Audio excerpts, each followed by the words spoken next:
بوير اف ام. هذا البرنامج برعاية هيئة الصحة المحلية المدعومة من منظمة دولية إنسانية طبية غير حكومية تعمل في مناطق الإدارة الذاتية شمال وشرق سوريا.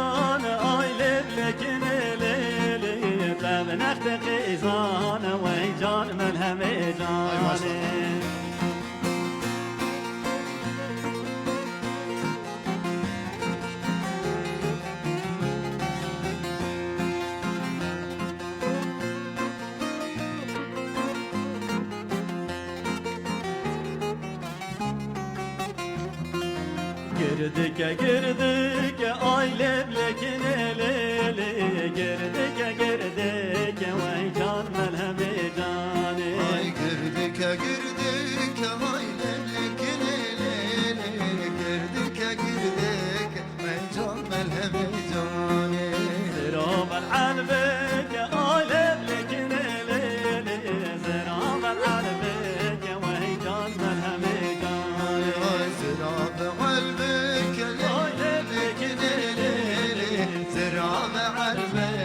ويجان ملهم جاني تبنختك اجيك هاي بلكن ليلي تبنختك اجيك ويجان ملهم جاني تبنختك اجيك هاي بلكن ليلي تبنختك اجيك ويجان ملهم جاني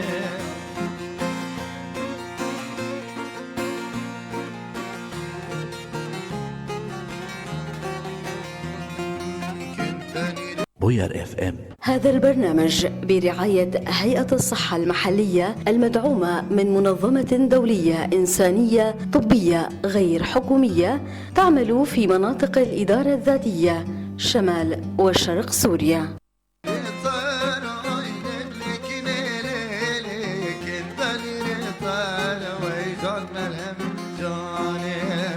فاني ريتار آيلي بلكن ليلي كان فاني ريتار وهيجار ملهم داني اي تاسكا غروبر آيلي بلكن ليلي تاسكا غروبر وهيجار ملهم داني تاسكا غروبر آيلي بلكن ليلي تاسكا غروبر وهيجار ملهم داني سركر يشار هاي لكليلي وما سركر يشار وهيجان ملهم جاني كان فاني رستي هاي لكليلي كان فاني رستي وهيجان ملهم جاني كان فاني رستي هاي لكليلي كان فاني رستي وهيجان ملهم جاني تاسكا عربية آيلي بلكن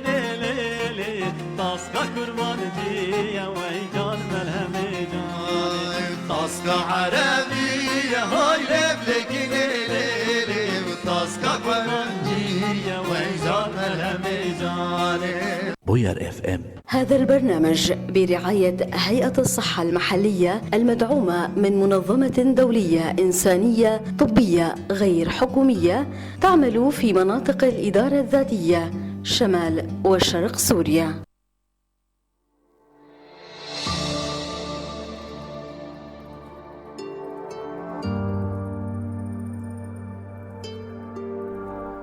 يسعد صباحكم مستمعي ومشاهدي إذاعة بوير اف ام بحلقة جديدة من برنامجكم الخاص عن الصحة النفسية والجسدية. معي أنا شاف حسن عبر الموجة 103.5 من قامشلو وريفها عم تسمعونا، وعبر البث المباشر لصفحة الإذاعة على موقع الفيسبوك بوير عربي عم بترافقونا مشاهدة. موضوع حلقتنا لليوم رح بتكون طبية وحلقة هامة حقيقة، وهو عن الالتهابات التنفسية عند الأطفال.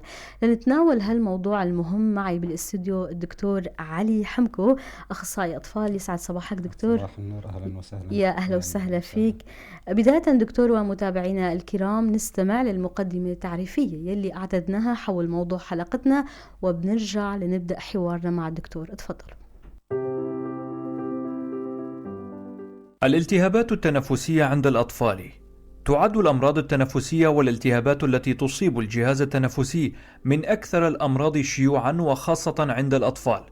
يشير مصطلح أمراض الجهاز التنفسي لمجموعة الأمراض التي تصيب كل من الرئة والشعاب الهوائية والأنابيب والقصبة الهوائية والحنجرة، وتتراوح شدتها ما بين المعتدلة إلى الشديدة. هذا وتحدث أمراض الجهاز التنفسي لأسباب عديدة، فقد تكون ناتجة عن عدوى بكتيرية أو فيروسية، أو بسبب بعض أنواع الحساسية. ونظرا لنضوج الجهاز التنفسي الناشئ عند الأطفال وتأثره بالعوامل المحيطة، فالأطفال هم الأكثر عرضة للعديد من تلك الأمراض. ومن أمراض الجهاز التنفسي عند الأطفال الالتهاب الرئوي، والتهاب الشعب الهوائية بنوعيه الحاد والمزمن، والتهاب الأنف التحسسي، والتهاب الحلق، والتهاب الجيوب الأنفية، والتهاب الأذن الوسطى، وحساسية القصبات الهوائية أو الربو. بحسب التقارير الطبية الصادرة عن منظمة الصحة العالمية، يعتبر الالتهاب الرئوي هو المسؤول الأول عن وفيات الأطفال، حيث أنه يستأثر بنسبة 14% من مجموع وفيات الأطفال دون السن 5 على مستوى العالم، منوهة في إحصائيات 2019 إلى فقدان ما يقارب 180 إلى 740 طفلا لحياته بسبب المرض ذاته. ولحماية جهازنا التنفسي من الإصابة بالأمراض هناك العديد من السبل والتدابير الجيدة، منها ممارسة التمارين الرياضية المنتظمة للمحافظة على صحة الرئة والجهاز التنفسي، والإكثار من شرب الماء، وتناول الغذاء الصحي الغني بالفيتامينات، وتجنب التعرض للملوثات، واتباع تدابير السلامة كغسل اليدين بانتظام، وأخذ اللقاحات، حيث هناك العديد من اللقاحات والتطعيمات لحماية الجهاز التنفسي من العدوى، ومنها لقاح الإنفلونزا.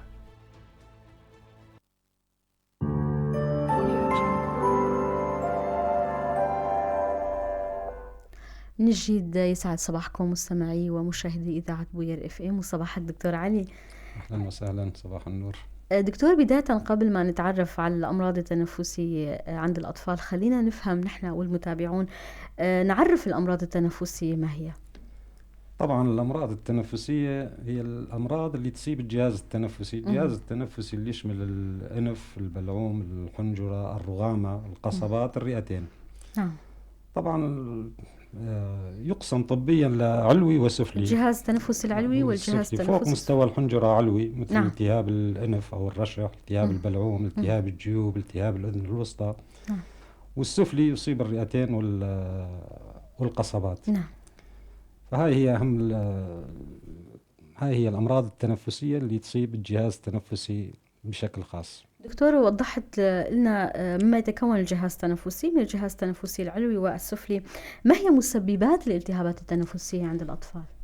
طبعا الأسباب فيروسية وجرثومية. يعني إما تكون فيروسية، إما تكون فيروسية أو جرثومية. جرثومية أو بكتيرية. أو بكتيرية. نعم. طبعا أغلبية الفيروسات ما نستخدم فيها الصادات الحيوية، لأنه الفيروسات ما في صاد نوعي، الشفاء عادة يكون عفوي، أما الجرثومية عادة بحاجة إلى صادات حيوية. دكتور، يعني الالتهاب اللي بيكون ناتج عن مسبب فيروسي، في هذه الحالة الأطباء ما بيعطوا أي أدوية أو مضادات حيوية للشخص المريض. إذا كان بكتيري ففي هذه الحالة أو جرثومي بيتم إعطاء المضادات الحيوية. تماما. بس كان السبب فيروسي، الصادات الحيوية لا تفيد نهائيا. السبب الجرثومي عادة الصاد الحيوي المناسب حسب نوع الجرثوم. هون الأطباء بيعطوا الشخص المريض أو الطفل المريض مجرد فقط مسكنات أو خافضات حرارة. طبعا علاج أكثر شيء التركيز على السوائل بمجمل الإمكانات والراحة والعلاج العرضي، يعني سيتامول كخافض حرارة. دكتور، الأشد تأثيرا العدوى اللي بتكون فيروسية أو العدوى البكتيرية؟ والله هو حسب نوع الالتهاب تختلف حسب المرض. يعني الفيروسية عادة تكون أخف، بس في حالات من الفيروسية مثل إذا صابت الجهاز التنفسي السفلي مثل التهاب القصيبات الشعرية يكون السبب فيروسي، وحالات خاصة عند حالات الأطفال. تكون شديدة. نعم. حتى التهاب الرئة في فيروسي وفي جرثومية، أحيانا تكون الفيروسية شديدة يعني. نعم. نتناول الأمراض دكتور، ما هي أشع الأمراض التي تصيب الجهاز التنفسي لدى الأطفال؟ الأمراض التنفسية عند الأطفال أمراض شائعة جدا، يعني أمراض كثيرة جدا، لكن راح نتناول الأشياء الأمراض هي الرشح، نزلة البرد، والالتهاب البلعوم واللوزتين أو اللوزات، نعم. الخانوق أو التهاب الحنجرة، السعال الديكي، التهاب القصيبات الشعرية ذات الرئة. نعم. طبعا هاي يعني نقدر نقول 80% من مراجعي العيادات نعم. بالأمراض التنفسية عند الأطفال هاي هي الأمراض الشائعة جدا. أكثر الأمراض والالتهابات التنفسية اللي تراجع العيادات هاي نعم. دكتور، رح نحاول قدر الإمكان نستفيد من وقت الحلقة ونسلط الضوء على الأمراض اللي أنت ذكرتها. بداية خلينا نبلش مع نزلة البرد أو كما تسمى بالرشح أو الزكام، مرض شائع وخاصة في الشتاء بين الأطفال. ما أعراضها وما هو هذا المرض؟ الرشح المرض معروف جدا، وتصور كل الناس تعرف أعراض الرشح. طبعا المسبب هو فيروس اسمه رينو فيروس. نعم. طبعا في أكثر من 200 نوع مصلي يمكن يسبب الرشح، لذلك الإصابة بالرشح لا تعطي مناعة دائمة، نشوفه عم يتكرر كل سنة، وأحيانا بالسنة الواحدة يتكرر أكثر من مرة، لأنه في أكثر من 200 نوع مصلي يسبب الرشح. الأعراض اللي يجي فيها طبعا معروفة: السيلان الأنفي، العطاس، الانسداد الأنفي، الحمى الخفيفة. هاي الأعراض اللي دكتور الفيروس اللي بيسبب الرشح بيستهدف الأنف والحنجرة، وين بيستهدف أكثر شيء من الجهاز التنفسي عند الطفل؟ أكثر شيء يستهدف الجهاز التنفسي العلوي، يعني العلوي، الأنف، البلعوم، الحنجرة. دكتور كيف يتم التشخيص وما هو علاجات هذا المرض؟ تشخيص وفقا للأعراض طبعا الأعراض معروفة، بس في نقطة أنه الرشح، أعراض الرشح ممكن تكون بداية لمرض آخر، يعني مثل الحصبة أو السعال الديكي أو جدري الماء. البداية ما تجي بأعراض سعال ديكي صريحة أو بأعراض حصبة صريحة، يجي بأعراض رشح حوالي لمدة 4-5 أيام بأعراض رشح. لذلك مو دائما كل رشح يكون رشح. طبعا بهالمرحلة من الصعب جدا التمييز بين الرشح والمرض، إلا إذا كان في جائحة، في وباء، في أحد بالأفراد العائلة عنده سعال ديكي، عنده حصبة، عنده، هون يجب الشك. ممكن وإذا يكون كان في بداية، إذا في علاج لهالمرض نبدأ بالعلاج حتى إذا كان في جائحة أو وباء. دكتور، هون بتكمن أهمية إنه يتم التشخيص فعلا لنزلة البرد إذا كان استمرت، يعني طبعا، أو إذا كان في أعراض شديدة يعني هي عادة، وفي مثل طبي طبعا يقول الرشح أو نزلة البرد إذا عالجت أسبوع، وإذا ما عالجت 7 أيام. فهي مدتها 7 أيام. نعم. بعد ال7 أيام إذا استمرت أعراض أخرى معناها هاي ما تكون نزلة برد، يكون المرض الثاني يعني. دكتور، هون لازم الأمهات والآباء كتير يهتموا لهالنقطة، مسألة إنه إذا استمر الأعراض الرشح عند الطفل أكثر من أسبوعين لازم يلتجئوا للطبيب. أكثر من 7 أيام الرشح طبعا، أكثر من 7 أيام عادة معناها يكون في سبب آخر. نعم. دكتور، عنا استطلاع أجوه زملائنا فريق راديو بوير مع عدد من الناس حول موضوع حلقتنا. نستمع للآراء الواردة في الاستطلاع وبنرجع لنتابع الحوار. تفضلوا. الرشح هو عدوى فيروسية تصيب بطانة الأنف والجيوب والحلق. هناك العديد من أنواع الفيروسات المسببة للرشح. تنتشر عادة عندما تلمس يد شخص، مفرزات أنف شخص مصاب بالعدوى. غالبا ما تبدأ حالات الرشح بحكة أو التهاب في الحلق وشعور انزعاج في الأنف، يليه طبعا العطاس وسيلان الأنف. يتم علاجه بشرب الكثير من السوائل الدافئة أخذ قسط من الراحة، وضبط درجة حرارة الغرفة ورطوبتها، واستخدام قلقلة المحلول الملحي. بالنسبة للأطفال الأصغر سنا يستخدم جهاز شفط. هو احتقان الأنف وتداخله بإفرازات، ويمكن علاجه بالأدوية المضادة للهستامين ومزيلات الاحتقان، بالإضافة إلى الراحة والاستشراف الكافي. العمر المناسب لاستئصال اللوزات يختلف حسب حالة كل فرد، ولكن عموما يفضل القيام بها في سنوات الطفولة المبكرة أو في مراحل الشباب. أما العمر غير المناسب فغالبا يكون في سنوات الكبر، وحينما يكون خطر التداعيات الصحية أعلى. ينتشر عادة عندما تلمس يد شخص مفرزات أنف شخص مصاب بالعدوى. غالبا ما تبدأ حالات الرشح أول شيء بالحكة أو التهاب في الحلق أو الشعور أو انزعاج في الأنف، يليه العطاس وسيلان الأنف. يتم علاجه بشرب الكثير من السوائل الدافئة، أخذ قسط من الراحة، وضبط درجة حرارة الغرفة ورطوبتها. الخانوق شو هو حالة تصيب الجهاز التنفسي بعد إصابته بعدوى فيروسية. غالبا ما يكون هذا الفيروس المتسبب للرشح هو اللي عم يعمل الخانوق. جرثومة البروديتيلا الشاهوقية. طبعا تختلف التسمية ما بين السعال الديكي أو الشاهوق. طبعا هو مرض جرثومي حاد يصيب الأطفال اللي عمرهم أقل من 5 سنوات. طبعا هي مثل ما ذكرنا مسببها جرثومة البروديتيلا الشاهوقية. طبعا هو المسبب المرضي الرئيسي لمرض الشاهوق. طبعا في كمان أمراض مشابهة، طبعا هذه تتعلق بالتلوث والتهاب القصبات والتشنج.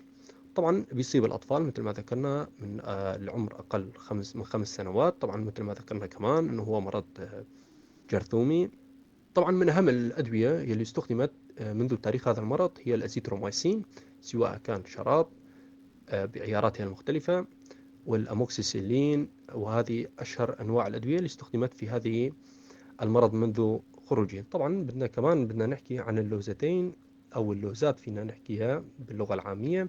اللوزات طبعا بنلاحظ أكثر شيء عند الأطفال أكثر شيوعا، والبالغين بشكل قليل أو نادر أحيانا.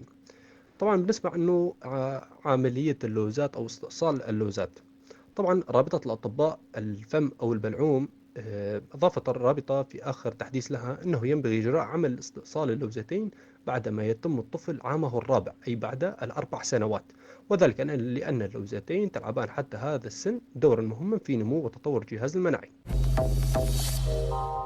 بالنسبة للعمر المعين لاستئصال اللوزات أو اللوز، بصراحة ما في ولا عمر معين.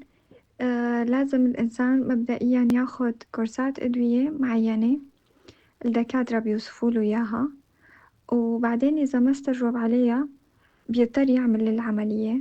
مثلا أنا عمري كان 2-3 كانوا لوزي ملتهبة.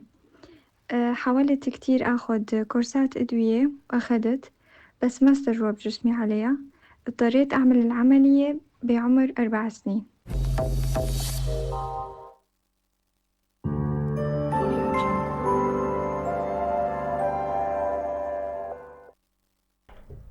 من جديد يسعد صباحكم مستمعي ومشاهدي إذاعة بوير اف ام. دكتور، استمعنا للآراء الواردة في الاستطلاع، كيف وجدت تلك الآراء؟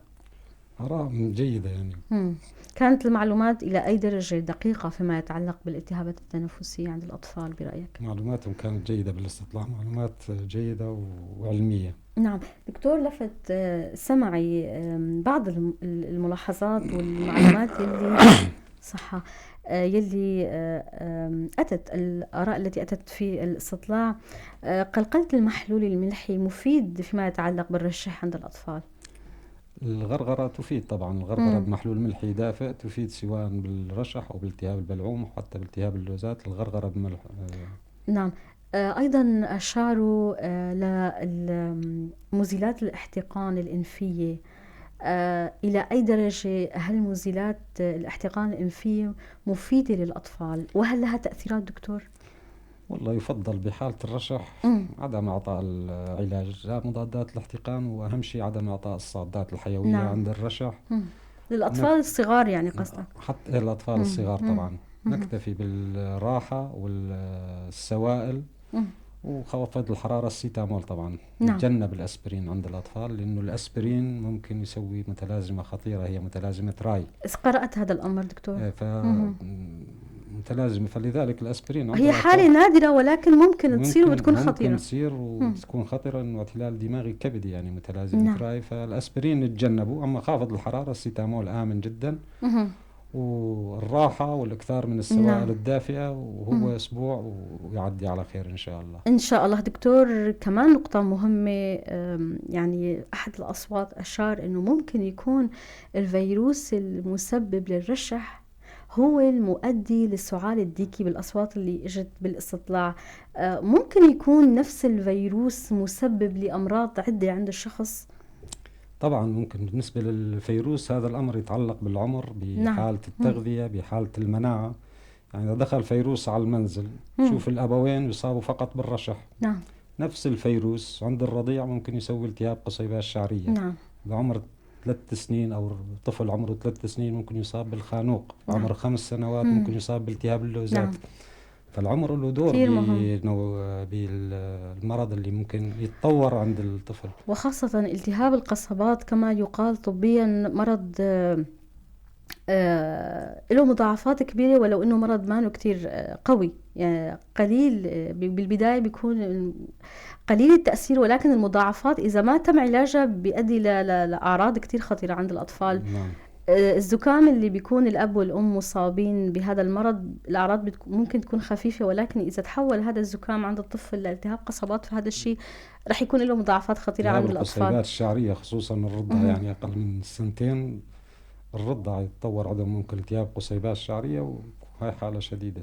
دكتور، ننتقل للمرض الثاني بحلقتنا وهو دارج أيضا التهاب اللوزتين والبلعوم. ما هو هذا المرض؟ الأعراض التي تشير لوجود التهاب في لوزتي الطفل، وهل تختلف وفقا للعمر يعني الأعراض عند الطفل وعند الرضيع؟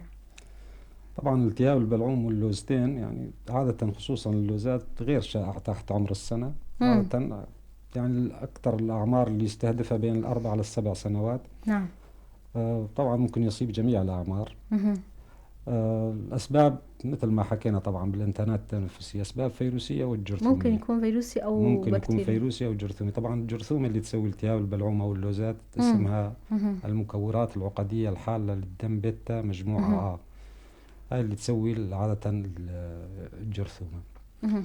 الأعراض اللي يجوا فيها المصابين بالتهاب البلعوم أو اللوزات: الألم بالحلق، صعوبة بالبلع، ممكن حرارة. طبعا الترفع الحروري نشوفه بالحالات الجرثومية أكثر من الفيروسية. يعني الحرارة تكون شديدة بالجرثومية توصل ل 39.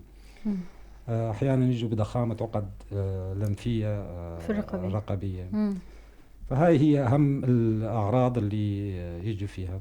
طبعا التفريق بين الفيروسي والجرثومي في معايير حطها سنتور، إنه الحرارة الشديدة هاي تميل للجرثومي، غياب السعال، لأنه التهاب البلعوم الفيروسي عادة يكون مترافق برشح، في سعال، في سيلان أنفي. ضخامة العقد اللمفية العنقية الأمامية تشير إلى أنه ممكن جرثومي. وبالفحص إذا شفنا ضخامة باللوزتين أو تورم باللوزتين، يعني هاي مؤشرات لعلاج جرثومي وتحتاج لعلاج مضادات حيوية. دكتور، المسبب بين البكتيري والفيروسي هل يختلف المسبب وفقا لعمر الطفل؟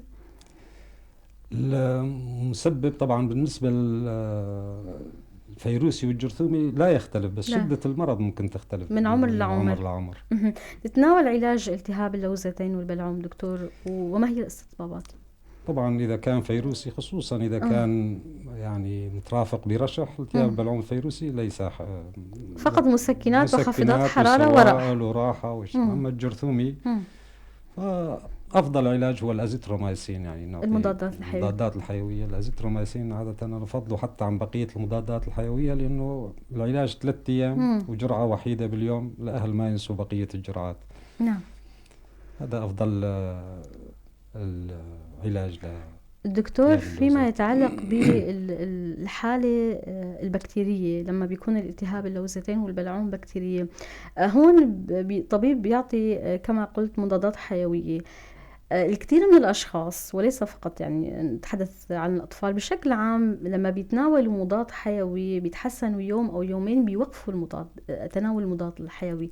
هذا الشيء مفيد أو لازم إنه يتابعوا لينتهي المدة المخصصة لتناول المضاد اللي الدكتور بيكون بيعطيونا الملاحظة؟ ما هي أهم مشكلة بالعلاج. يعني لما نوصف مضادات حيوية لمدة أسبوع، مفروض الطفل ياخده لمدة أسبوع، يعني الكورس كامل لازم كورس يتاخد. كامل. أما يومين وشافوا الطفل راحت اختفت الحرارة، الأهل يوقفوا الدواء، هذا علاج ناقص، ما بيصير المناعة كافية. نقص أولا.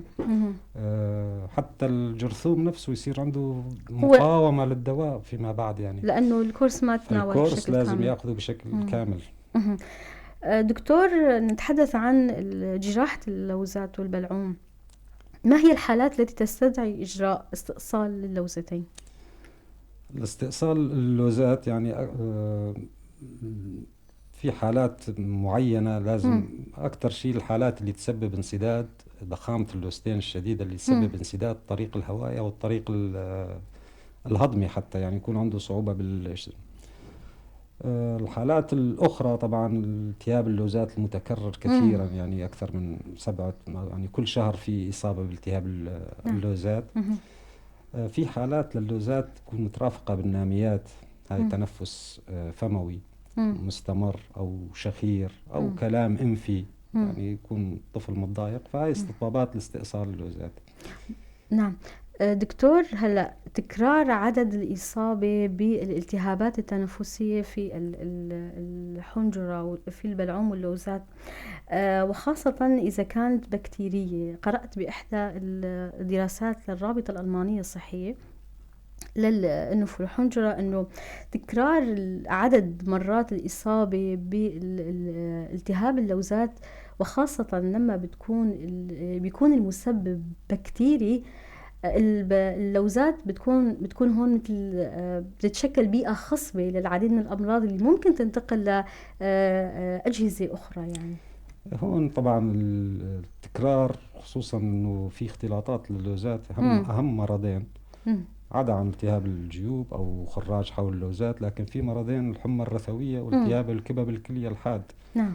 هذا اللي صنف ضمن الأمراض المناعية. بعد شفاء الطفل من التهاب اللوزات شكل أجسام مضادة تهاجم الجسم.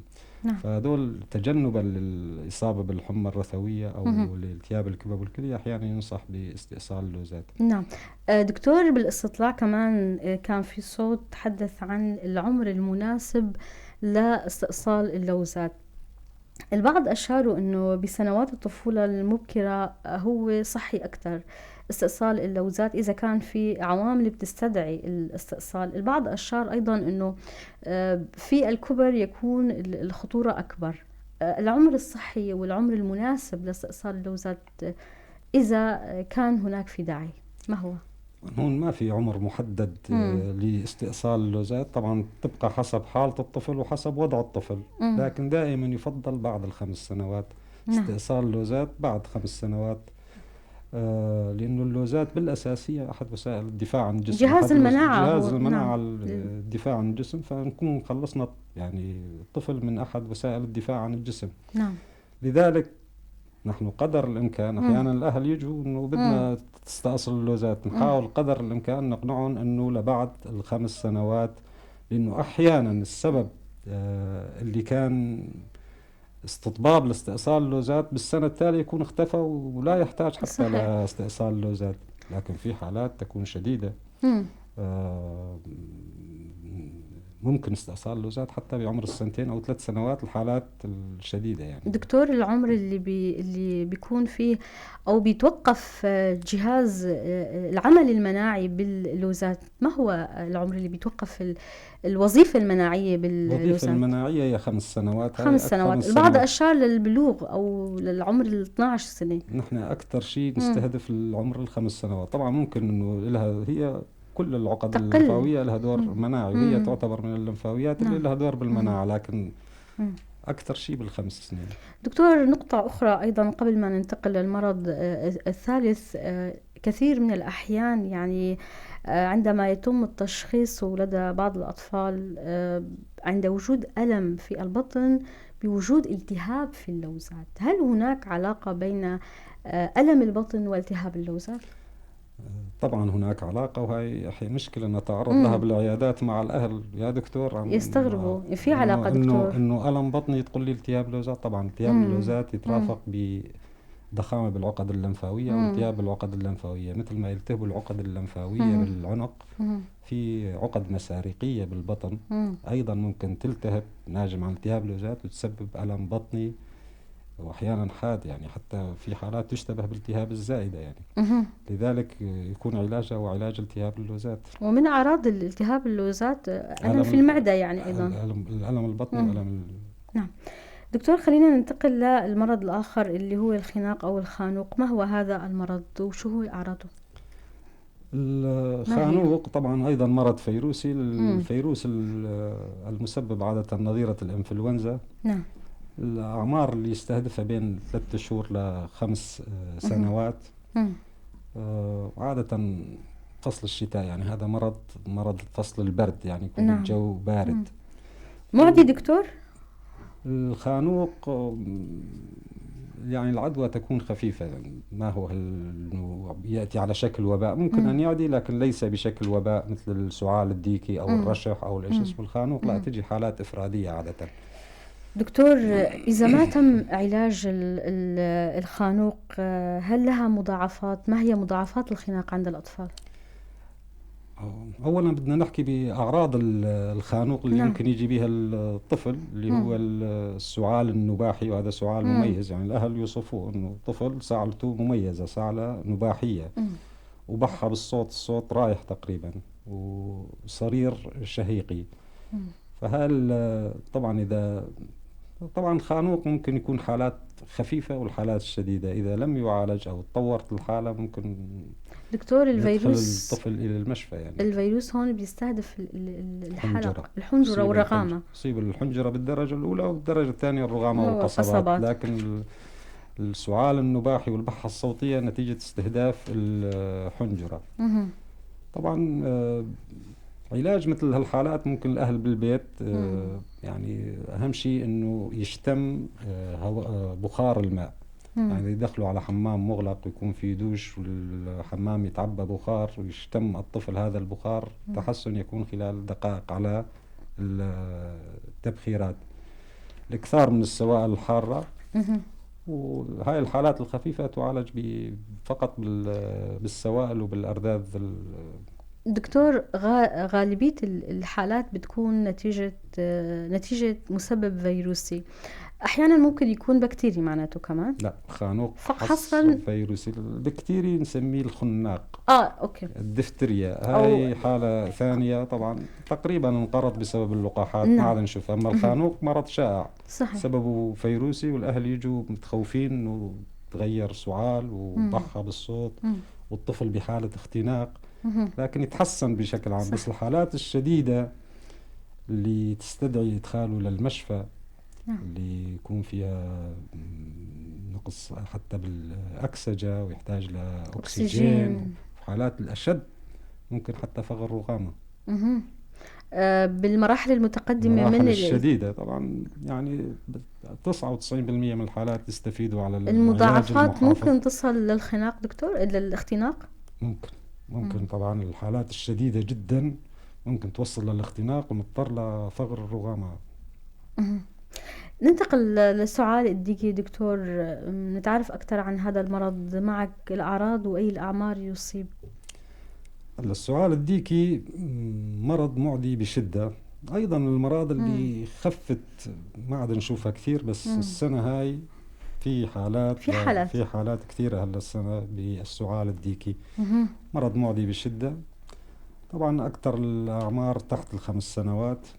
ممكن يصيب حتى الأعمار، طبعا يصيب جميع الأعمار صحيح، ولكن أكثر عند الأطفال. شيء تحت 5 سنوات، بس يصيب جميع الأعمار بالنسبة للسعال الديكي.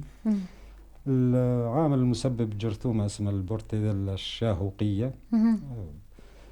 فهاي هي بالنسبة للمسبب. أما الأعراض اللي يجي فيها طبعا هون سعال الديكي مرض اللي يسموه بالصين سعال ال100 يوم، يعني سعال اللي مدته طويلة، أحيانا يستمر أسابيع أو أشهر.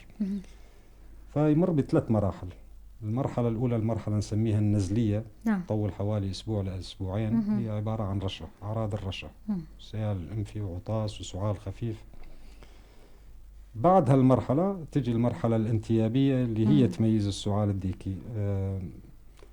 يجي الطفل بنوب من السعال الشديد. طبعا السعال هون مميز، يعني سعال شديد يترافق باحمرار بالوجه، بانتفاخ بالوجه، بروز اللسان، دماع، يعني نوبات سعال شديدة خلال زفير واحد. هالأعراض هاي خلال النوبة الواحدة دكتور. خلال النوبة الواحدة يتبعها شهيق صعب، فخلال هالشهيق الصعب يصدر الطفل هالصوت اللي يشبه صياح الديك، نسميه الشاهوق. لذلك المرحلة هاي مميزة للسعال الديكي.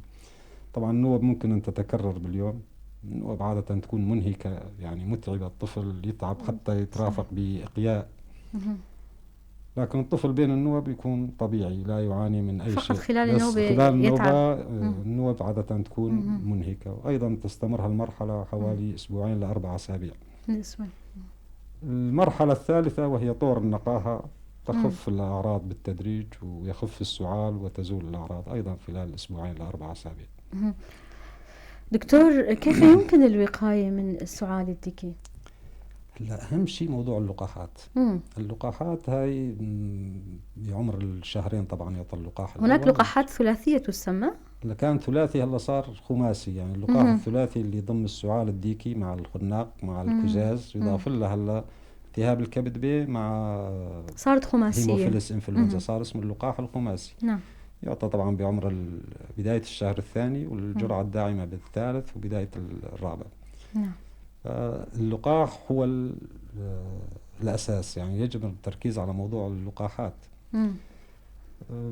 موضوع إذا كان في إصابة، موضوع عزل المصابين قدر الإمكان، يعني خصوصا بالنسبة للمنزل، يعني تعزل المصاب عن بقية الأخوة فيها من الصعوبة، بس على الأقل الرضع اللي أعمارهم أقل من 6 شهور نحاول نعزل الرضيع عن المصابين. نعم.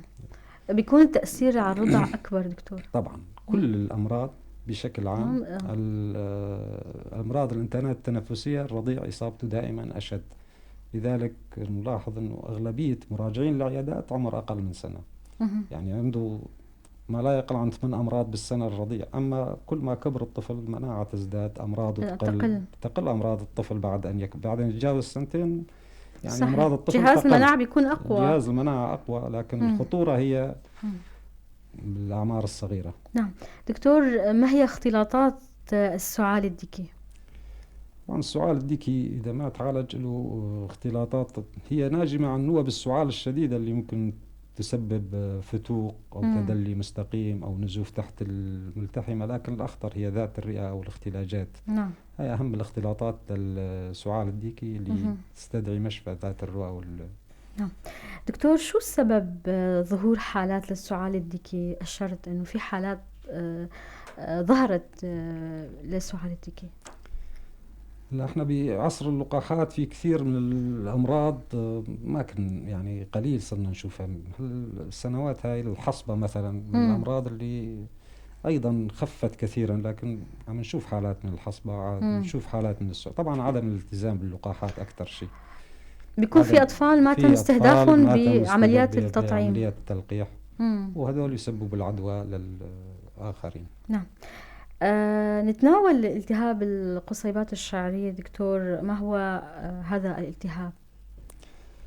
التهاب القصيبات الشعرية أيضا مرض فيروسي، يصيب الأعمار تحت السنتين.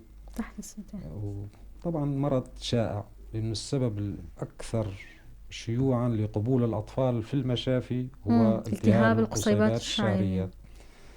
العامل المسبب طبعا فيروس يسمى الفيروس التنفسي الخلوي. وطبعا بداية يعني بداية الربيع، بداية فصل الشتاء للربيع، هاي الأكثر توقيت بيكون توقيت لالتهاب القصيبات الشعرية، من منتشر. بداية فصل الشتاء حتى فصل الربيع. الأعراض اللي يجي فيها مريض التهاب القصيبات الشعرية: السعال، الزلة التنفسية، تسرع التنفس. لكن بالفحص يعني بالفحص في شيء مميز بالنسبة له، هو الوزيز والسحب الضلعي، هاي تميز التهاب القصيبات الشعرية بالنسبة طبعا التهاب القصيبات الشعرية. يعني احنا نميز بين حالتين: حالات خفيفة يعني دائما احنا الرضيع بس كان ينام جيدا، يرضع جيدا مهما كان مرضه. رح يكون المسبب فيروسي دكتور؟ السبب فيروسي. التهاب القصيبات الشعرية حصرا فيروسي.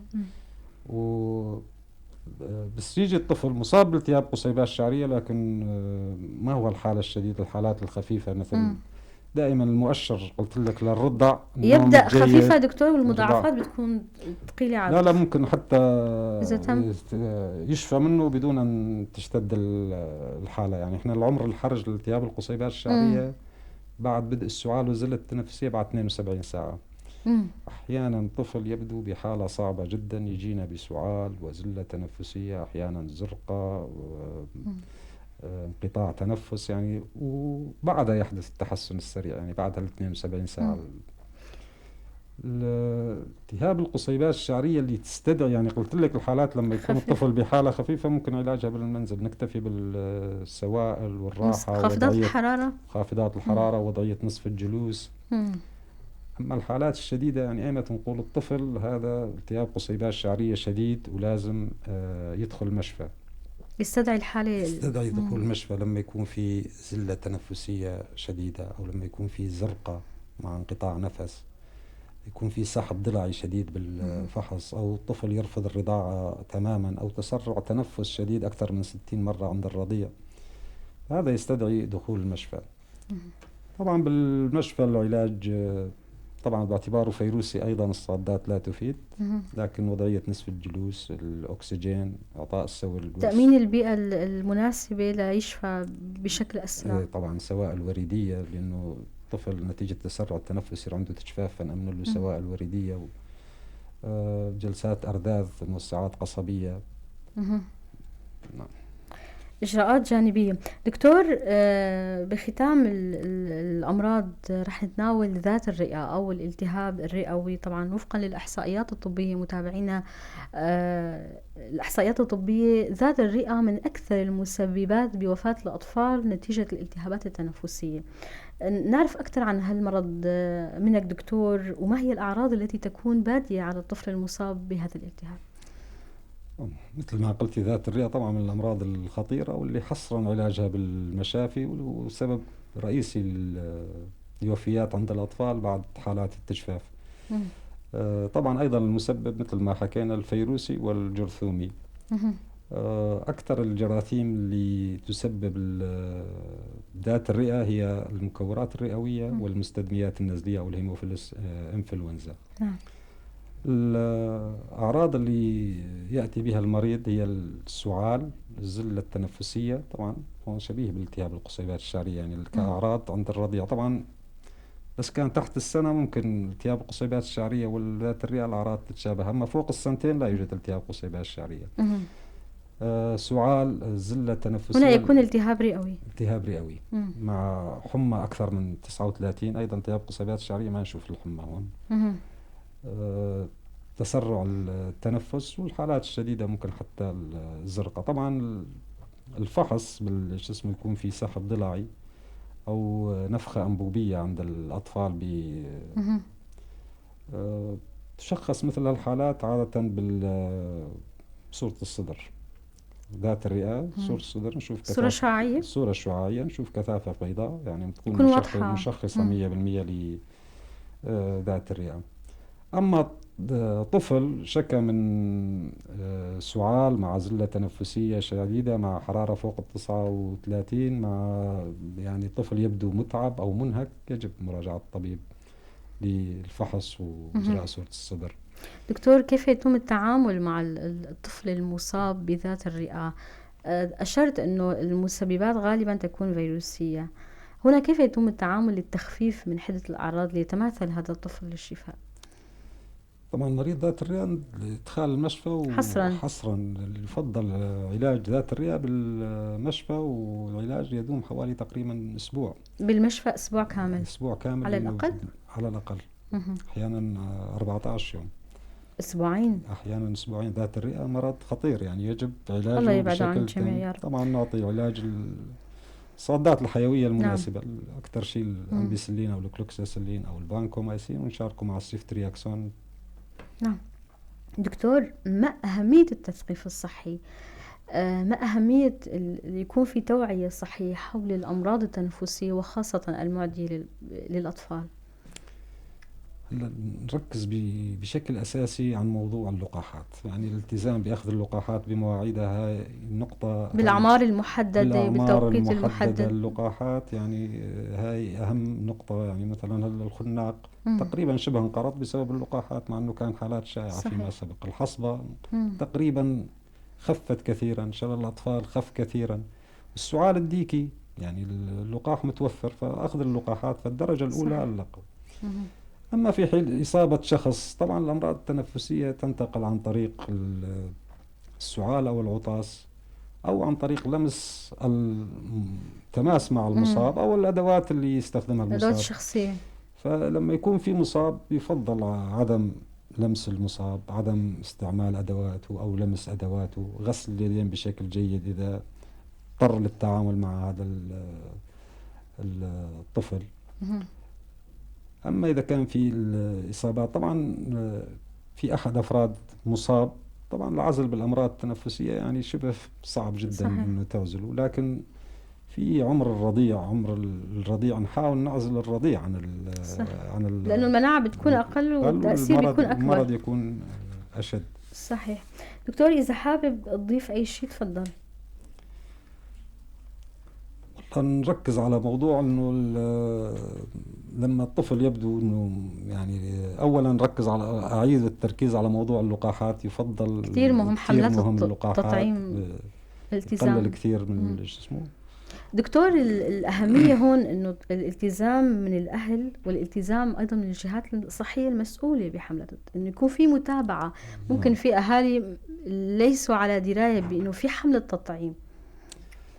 هو بشكل عام يعني أنا أشوفه بمجتمعنا في التزام كبير من الأهالي، يعني في وعي جيد بموضوع اللقاحات. أحيانا موضوع الغيرة بين الأهل، يعني مجرد تشوف عائلة ودت ملتزمين، لكن يبدو غيرة إيجابية دكتور، غيرة إيجابية صحيح. لكن يبدو خلال الفترة شوي كأنه خف، بس كان ملتزمين بشكل ممتاز بموضوع اللقاحات. الأهالي ما عم يقصروا، يعني الحمد لله في وعي صحي. الحمد لله دكتور. بختام اللقاء كتير حابة أشكرك دكتور علي حمكو، أخصائي أطفال، كنت معنا تناولنا موضوع كتير مهم وهو الالتهابات التنفسية عند الأطفال. أهلا وسهلا بك يا مية. أهلا وسهلا فيك دكتور، وكتير شكر لكم مستمعي ومشاهدي إذاعة بوير FM. كنا بحلقة طبية من البرنامج الخاص عن الصحة النفسية والجسدية، تناولنا الالتهابات التنفسية عند الأطفال. انتظروني بحلقات أخرى. كنت معكم من وراء المايك شيف حسن. إلى اللقاء. بوير FM. هذا البرنامج برعاية هيئة الصحة المحلية المدعومة من منظمة دولية إنسانية طبية غير حكومية تعمل في مناطق الإدارة الذاتية شمال وشرق سوريا.